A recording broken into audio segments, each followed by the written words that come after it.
trust your gut. Don't get lost in the sauce of a million opinions. Have your set group of people who you trust their input and just move based off of that.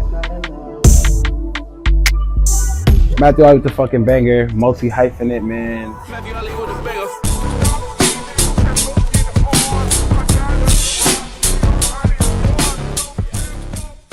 Right now we're in my home studio. Actually, this is where all the fucking magic happens. Some legendary tracks. So Vontae, the singer for Us, was recorded here. Cash Cobain, All I Wanna Hear. Of course, Marnie with me and the Slizzy. All the MHPG stuff. So Sound or Drown, all those albums, and all my stuff. Tell her not if you butt. I'm trying to eat you up, tell you not. I'm trying to dig you down, dig you up. Eat it in the air. So I started making beats in middle school. It was me and Cash Cobain. We basically started more on the Jersey Club side of things. We were making our own Jersey Club track and sending each other back and forth like, yo, this is my track, this is my track. And then of course, summers we'd be together at his grandma's house, at my house, you know, bouncing ideas off each other that way. So it was really just me and him as middle schoolers. It's like how I kind of cut my teeth with production and just how to work a DAW. You know, he was always FL, I was always GarageBand and then later Logic. One day after school, one of my homies, Muji, came over actually. And he was the first person I ever saw with my eyes like make a beat. I used to think putting a bunch of Apple loops together, I used to think that was production until I saw him come over. He like punched in a hi-hat pattern and like it like reset my brain chemistry. I was like, I can do that. Like I thought it was putting the loops like that were pre-made together. I thought I was doing something, and then he made a loop and I saw how he did it and he didn't have to explain it to me. I just understood it, and then from there me and Cash were learning like kind of simultaneously. I bought a stick. You smoking on me. My thing look like a deer. Bought a stick. I bought a stick. Kind of just came about in real time. There was no one thing that sparked our brain that said, oh, we're gonna sit down and make this music. There is no rollout. There is no concept. Like we are it. You know what I'm saying? It's just a product of life in our environment. Like me, Burke, Jiggy, Light Band, Antisocial have been locked in, shooting in the gym every single day. This is just a byproduct of that. If there was a statement that we were trying to make, it is deliberately the mixture of sexy drill and rage music. You get, of course, R&B songs mixed in between those because I'm making this album, specifically a rage album for women. Like that was the whole point. That was the whole idea. So if there was one like statement I wanted to make, it's like, I want this to be like Die Lit for women. You know what I'm saying? The feelings that I show, you have a past, I know, but you more than just a... All right, so now on Deconstructed, we're gonna get into my new album, Sex, Love, Rage, and how I took some of these songs from very shitty demos to very sexy masters. So for the album's fourth song, Mymellow featuring Wolfacejoeyy, I'm gonna show you how we took it from a rough sketch to what you hear on Spotify.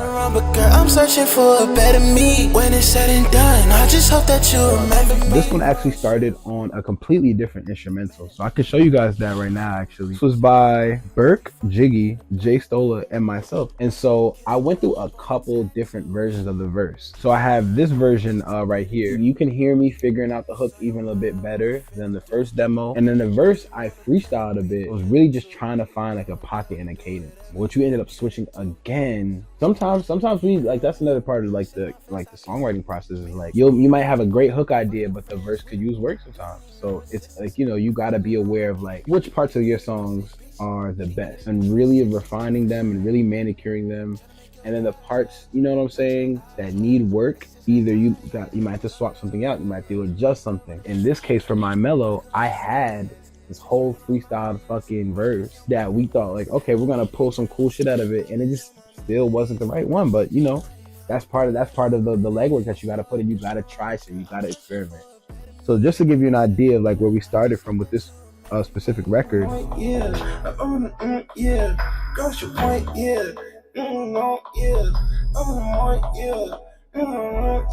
So yeah, we went through an entirely different idea for that verse. It's just like, could you imagine if we would have kept that and like really tried to flesh it out, we would have a whole different song on our hands. And of course, you know me, I love the final verse. I won't sit here and waste our time playing that. You can check that motherfucker out on streaming. But like the verse that we have now is like one of my favorite verses that we did on the album, and it took a couple ideas. It didn't just fall into our lap. So don't be afraid to troubleshoot and really just crack away at your ideas. I pull up right up to your Casa. Next one, we're gonna be breaking down my song Casa, which features Cash, Chow and R2R Moe, which is also one of my favorites. I mean, they're all my babies, they're all my favorites, but Casa was a cool one because I was driving in the car, Garden State Parkway, just bumping, just on aux. I always loved the song After Dark on Scorpion, and I just wanted to sample it. Like sometimes when we sample, bro, I don't like to change the key of the song, not because we're lazy, but you get like a certain feeling from like the original key that a song is in sometimes. So I did this demo just over the goddamn song. Like my original voice memo recording was over. Like I'm on the Untitled app while playing, you know what I'm saying, After Dark on aux, and I just started freestyling to it. So this was a much more straightforward process. Like Mymellow took, you know, like 3-4 tries to get right, where Casa was kind of like, you know, I'm channeling this idea and we're taking it from in here to here, and not too much information or data was lost. It was only polish. Right up to your casa, and I'm gonna proper, took you out that ramen, put you on that pasta, put you on my roster, and that was just the initial idea. That I'ma put it on you.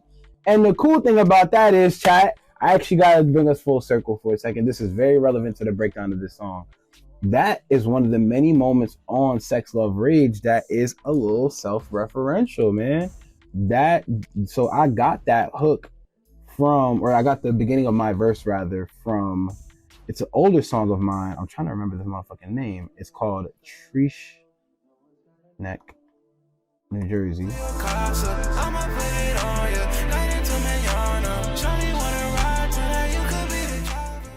Just one of my old songs, man. Trish Neck, New Jersey, off my first mixtape ever. And I was just doing my flow from that, and then we kind of built the whole verse around that.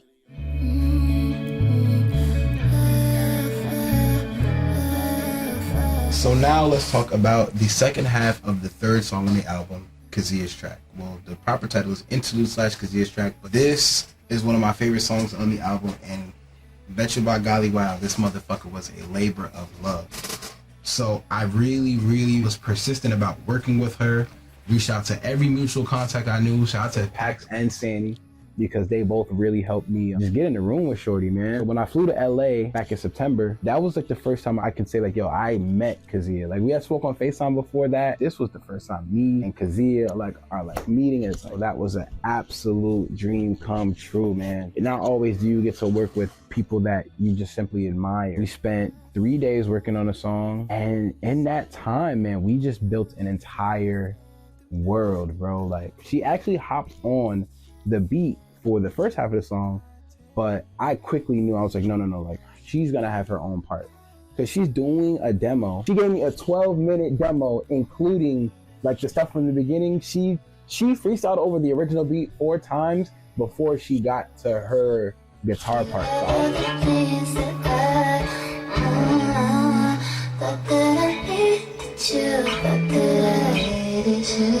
We did some vocals, and some of the guitar parts are replayed, but like I listened to the whole demo. It was like osmosis, nigga. As soon as she gave me the demo and I went home that night, I'm listening 30 times in the car on loop while I'm asleep. Woke up listening to this shit for breakfast. I always knew like that part, that I thought that I needed you, I was for sure, all of the pain I felt, and like those last couple bars, and even that that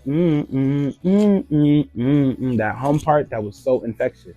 I knew I wanted to keep that and keep the soul of it. I'm not in there telling her like, okay, so like for this next part, I'm thinking like, you know, indie pop, indie alternative, and you're gonna like do this, you know, we're gonna do the strum, arpeggiated guitar thing. No. That was all her genius. And so I gotta give her props for just taking the fucking charge on this song, because she made it into what it was, man.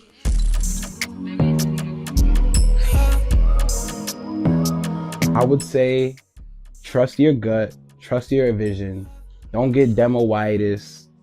Don't get lost in the sauce of a million opinions. Have your set group of people who you trust their input, and just move based off of that. And another thing I would say is don't always listen to the music. You have to learn how to listen through the music. Like you should have a general idea of, okay, this is where we're starting, this is where we're gonna end up, and this is how we, you know, this is the work that we gotta do to cover the ground between here and there, you know? It's your boy Matthew Ollie with the fucking Banger Man, and this was Deconstructed with Vhs Boyz. Today, of course, we got to jump into my album and how we took certain ideas from demos to masters. And I hope you enjoyed this shit.